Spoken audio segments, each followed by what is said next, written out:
This is The Scoop for Tuesday. I'm Sean Canan with the WMNF News headlines. Police clashed with activists yesterday at the University of South Florida. It happened when pro-Palestine demonstrators started to set up a tent near the middle of campus. WMNF's Chris Young reports it came after a march across campus calling for an end to Israel's attacks on Gaza and for USF to divest from Israel.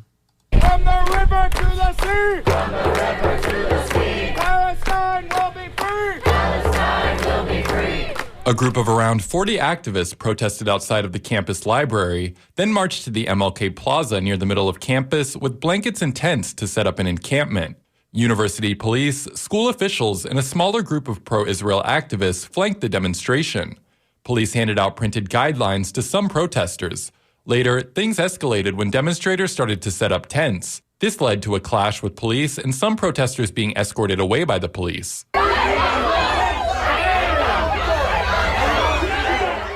Students like Kamiko Solomon acknowledge the risk but continue to demonstrate. Everyone should be scared, but at the same time, it's nothing compared to what the Palestinians are going through at the moment.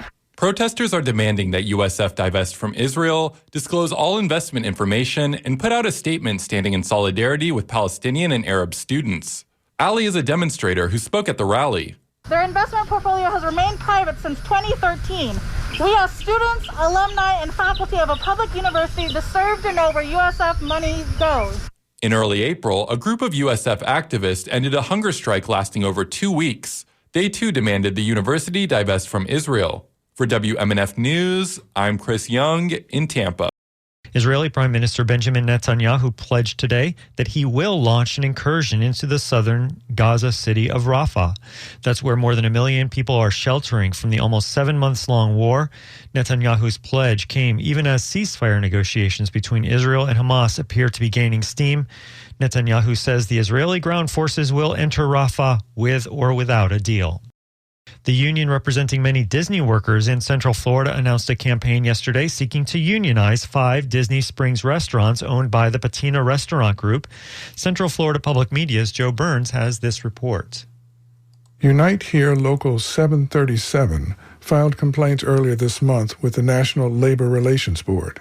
They accused the Patina Restaurant Group, part of Delaware North, of threatening employees with poorer terms or conditions and surveilling employees seeking to unionize.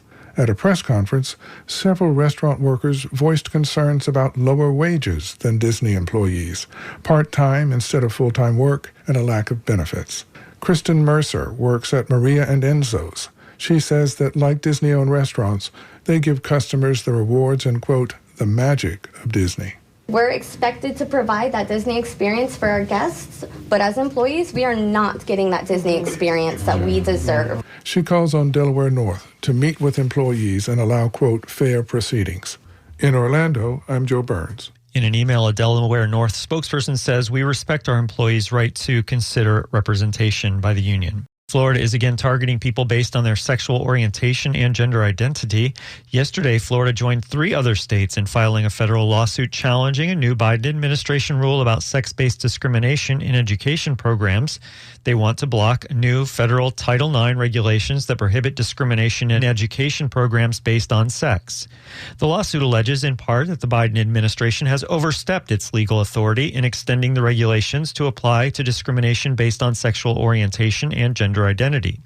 Florida Attorney General Ashley Moody contends that the new rule is not what Title IX was originally meant to do.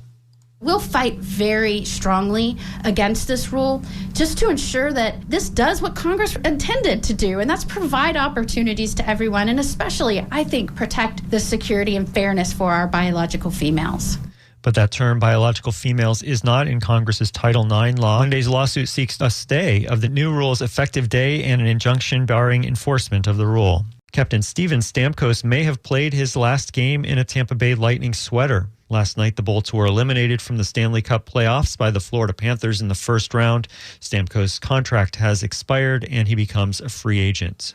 A stray shower or thunderstorm is possible this afternoon. Highs will be in the high 80s. Tonight, mostly clear. Overnight lows in the mid-60s.